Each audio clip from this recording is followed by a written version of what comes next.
Oke, saya mendapat video tentang kertas contekan. Jadi kejujuran itu adalah fondasi untuk menjadi kita bagaimana bisa menjadi sukses.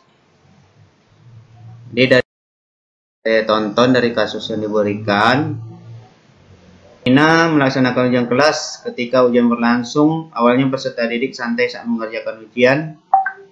Tapi setelah beberapa waktu bercuriga, namun setelah beberapa peserta didik perempuan yang keluar dan masuk kembali, sepertinya sesuatu.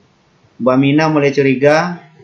Dengan hati yang penasaran, akhirnya Bu Aminah menuju toilet perempuan. Di toilet tersebut 4 wastafel, semuanya diperiksa. Akhirnya penasaran Bu Aminah terobati setelah dia melihat dinding sebelah kaca yang ada selembaran kertas contekan dari soal ujian yang sedang dikerjakan oleh peserta didik di kelas. Jadi dari kasus ini saya akan mencoba 9 langkah untuk mengambil keputusan.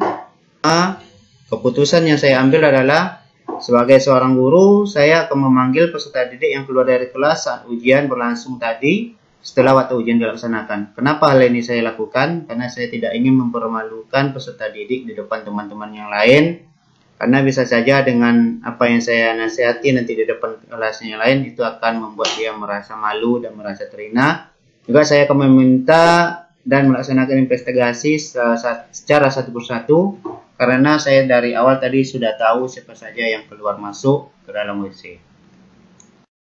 Kemudian prinsip yang saya gunakan adalah yang berbasis pada hasil akhir. Kenapa hal ini saya lakukan? Karena yang pertama, mencontek itu bukanlah merupakan hal yang baik untuk perkembangan masa depan peserta didik. Walaupun tujuannya baik, yaitu ingin mendapatkan nilai yang bagus dan lulus, tetapi dilakukan dengan cara-cara yang tidak sehat. Ini akan berakibat tidak baik untuk masa depannya. Berikutnya, ujian ini bukanlah merupakan akhir dari segala perjuangan yang dilaksanakan oleh peserta didik. Kita lihat lagi nilai yang bertentangan, yaitu tidak ada rasa nilai percaya diri dari peserta didik karena hanya ingin mendapatkan nilai yang bagus sehingga dia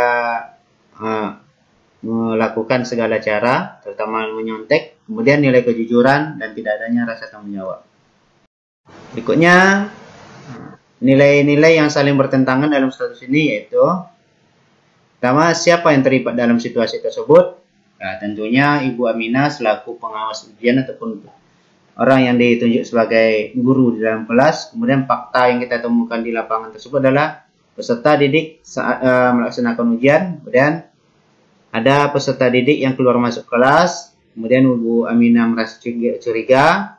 Kemudian peserta didik yang keluar kelas dan masuk kembali itu terdapat aura gembira, serta Ibu Aminah melaksanakan investigasi di toilet.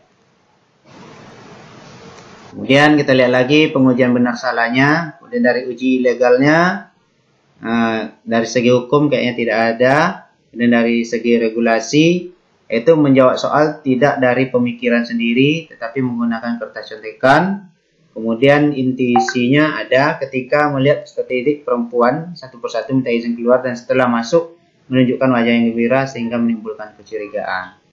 Kemudian publikasi koran. Ya, tentunya kalau dipublikasikan di halaman pertama saya merasa tidak aman dan tidak nyaman karena saya dianggap nanti guru yang killer ataupun guru yang menguasai ujian yang galak. Dan nanti ditakuti juga oleh peserta didik. Sementara saya ingin menjadi guru yang humble, yang kehadirannya dirindukan oleh peserta didik. Kemudian keputusannya yang oleh panutan sama yang dari awal saya buat, itu tetap memanggil peserta didik dan bukan diinvestigasi langsung di dalam kelas. Kemudian dilemanya situasi itu adalah jangka pendek lawan jangka panjang. Karena kenapa? Untuk mendapatkan nilai yang bagus saat ini belum tentu baik untuk di masa depan ataupun sebaliknya. Kemudian prinsip dilemanya adalah berpikir berbasis dari hasil akhir. Yang terakhir, penyesuaiannya salah satu yang saya buat yaitu penilaian hasil ujian bukan berada pada seberapa banyak betul salahnya peserta didik dalam menjawab soal, tetapi tingkah laku, kejujuran, dan disiplin juga menjadi satu nilai yang sangat berarti yang harus dimiliki oleh peserta didik. Di samping dia juga harus memiliki jiwa yang sportif dan kesatria. Kemudian keputusannya adalah sebagai seorang guru saya akan memanggil peserta didik yang keluar tadi satu persatu ataupun investigasi serta menanyakan dari Apa sih yang menyebabkan dia melakukan hal pencontekan itu? Apakah karena soalnya sulit ataupun segala macam? Ini akan saya laksanakan secara coaching. Kemudian refleksinya, prinsip komunikasi asertif dalam berkesadaran penuh serta melaksanakan coaching dan berharap peserta didik dapat menentukan yang terbaik untuk dirinya dan bertanggung jawab atas perbuatan yang dilakukannya. Ini refleksinya sedikit dari fakta tadi. Ada ujian, kata suntikan, peserta didik keluar masuk, Ibu Aminah curiga. Pemerannya Ibu Aminah, peserta didik. Paradigma yang saya gunakan, jangka pendek lawan jangka panjang. Kemudian prinsipnya berpikir basis akhir. Dengan melaksanakan prinsip komunikasi asertif serta dapat berkesadaran penuh, juga melakukan coaching, saya berharap peserta didik dapat menentukan yang terbaik untuk dalam dirinya. Sebenarnya sebagai seorang guru saya akan memanggil seluruh peserta didik yang terlibat tadi dan saya akan menggali satu persatu serta melaksanakan.